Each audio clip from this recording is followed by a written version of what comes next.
Hey, it's Megan. Grab your coffee and let's have a combo. I see you DMing asking about collagen. Should you use it? Is it a waste of money? Does it even count as protein? Let's talk about this.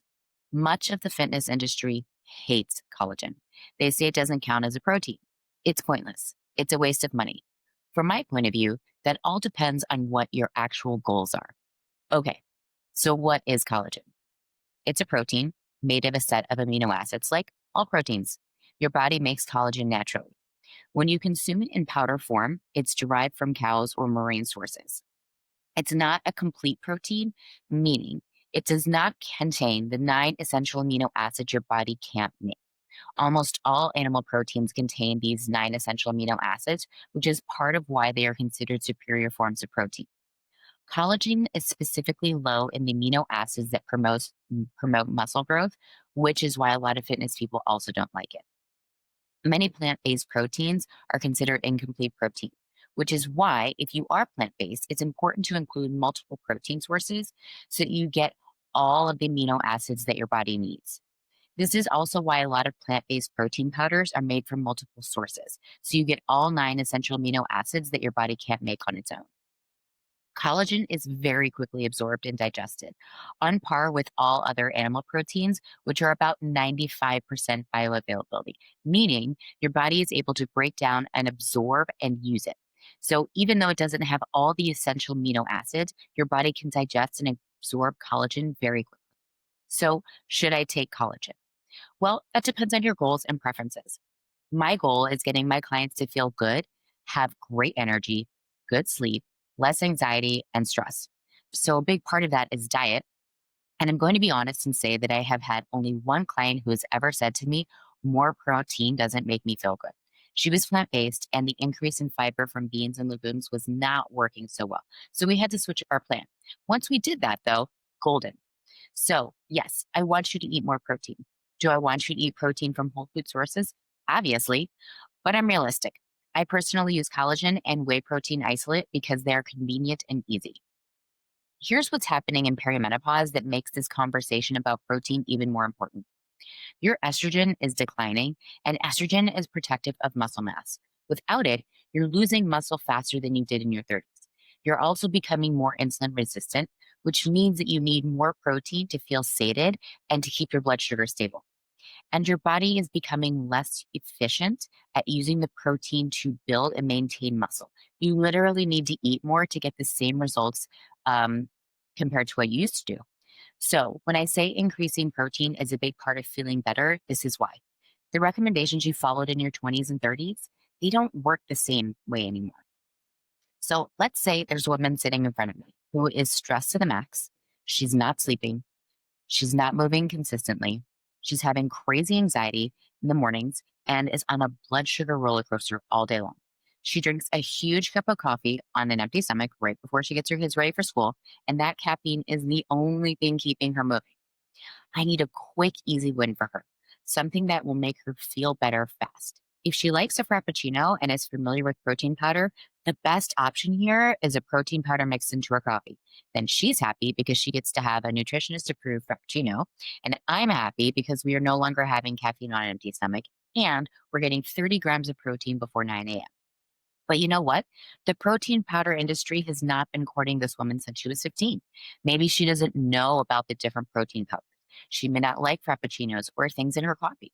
She's not going to turn on a blender. Great. A scoop of collagen that is colorless, tasteless, and one ingredient that you can mix into your coffee with a spoon is very convenient, low level lift, and a low impact investment because many people already have collagen in the house. So, why don't people like collagen? Collagen is not helpful at stimulating new muscle growth. It is low in specific amino acids that promote muscle growth. If you come to me and say, my goals are to gain as much muscle as I possibly can at the gym, I'm most likely not going to recommend that you use collagen to meet your goals because there are far more efficient and convenient proteins available. Collagen has been touted for the skin and gut benefits, but the research is not as clear.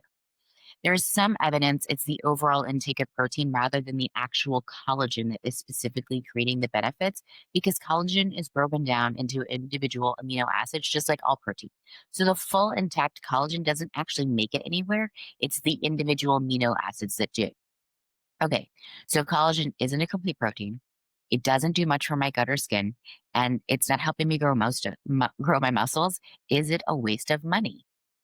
Protein powders are wonderful tools and very convenient. I love them, but in perimenopause, we have a lot of things to consider.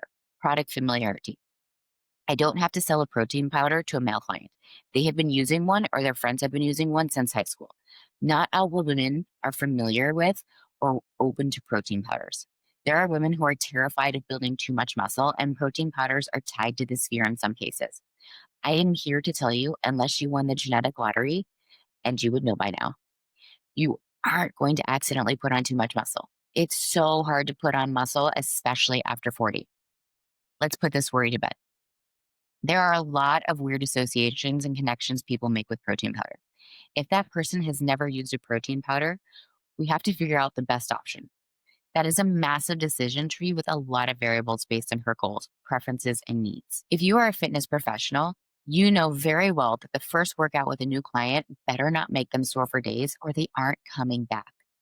If you were in front of me, exhausted, not sleeping, overwhelmed, working, dealing with kids, aging parents, and I said to you, I can help you. Here is your 30-step plan, starting with a 5-hour food prep session on Sundays. You would be out. There would be no trust. I didn't hear you when you said overwhelmed. There are always multiple ways to get the results in a human body. My way is just one way. I want a way that I can build trust with a low level, easy win. If you feel better after a week, then you know that I can deliver on your goal to feel better. Then you might be open to more options and suggestions like adding a protein and fiber filled breakfast. Then we have an on ramp to build a plan out together. So let's talk about how to actually use collagen. Yes, you can stir it in your coffee. That's my go to. But there are some other ways. You can mix it into oatmeal or overnight oats while they're still warm. You can stir it into soup. This is really great if you're dealing with digestive issues and need something gentle. If you're recovering from a surgery, this is a wonderful way to bump up a little bit of protein, very low level. You can add it to smoothies if you're making one anyways, but you don't need to really start being a smoothie person just to have collagen. Some people even mix it into their yogurt or cottage cheese. The key here is to make it easy. If you have to change your entire morning routine to use it, you won't stick with it. Find where it fits into what you're already doing. Hey, if this is landing for you, if this is making sense, can you please take 10 seconds right now to subscribe?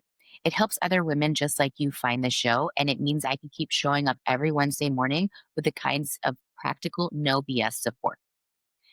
So, if we say that collagen doesn't count toward your total protein, this, again, is a silly way to think about things, because if you eat it, digest it, and absorb it, your digestive system isn't saying, hey, incomplete protein over here, let's not count it. Your body, all human bodies, are extremely adaptable. Think about the variations in climate and access to different types of foods that humans can survive on. Our bodies do not discriminate protein sources. The internet might, but your body says protein is protein is protein. That thinking would also mean that any plant based people who are only able to count a very small portion of their dietary protein, which is just silly.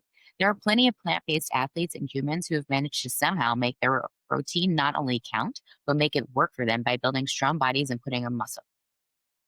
If you're going to try collagen, here's a way to look for it. You want a single ingredient, that's best. Just collagen peptides. You don't need to have added vitamins or hyaluronic acid or anything else that they're trying to sell you. Grass fed is really great if it fits in your budget, but standard collagen is fine. Don't let perfect be the enemy of good here. It should dissolve easily in hot liquid. If it's clumping, then that's a quality issue. So, what to skip? Collagen creamers with 2 grams of collagen and a bunch of other stuff. That's not going to make a difference. Anything that has a really long ingredient list. You're paying for fillers here, and at that point, you might as well just use a protein powder. Beauty specific collagens that cost 3 times as much, and your body doesn't know the difference. So, right now, my Perry friend, your hormones are stepping down. Building and maintaining muscle is extremely important. You may already be trying to increase your overall protein intake for satiety, weight management, blood sugar management reasons. Collagen could be the difference between hitting your goals during the day and giving up because it feels too hard. Collagen is one ingredient. It's easy to digest and it's highly absorbable. It's colorless, tasteless, and dissolves in hot beverages. It's a really great tool. It is not going to solve all people's problems or work for everyone. If your goal is to be an Olympic powerlifter or an NFL lineman, then this is not going to be the most efficient protein source for you to get to your goals. If you're just a human eating varied protein sources and looking for a quick way to get 18 grams closer to your protein goals for the day, collagen B can be a really great way to meet those goals. Now, collagen isn't for everyone. If you have histamine issues, collagen can sometimes trigger symptoms. That's something to watch out for. And if you try it for a week or two and you don't feel any different, that's information. Maybe you need a different protein source, or maybe protein timing isn't your biggest issue right now. And we have to look at see if we should be addressing sleep, stress, or movement first. Can you do me a favor? If this was helpful, share it with one person who might need to hear it today. Our bodies didn't come with a user manual, and this perimenopause thing can feel confusing and lonely. But you're not alone, you're not crazy, and you're definitely not broken. And maybe someone in your life needs that reminder too. Let's spread the word and be kind to each other and ourselves. Now, the legal bit. I'm a nutritionist, but I'm not your nutritionist. This podcast is for information and education only. No client relationship is formed. Always seek medical advice when necessary. I'll see you next Wednesday morning.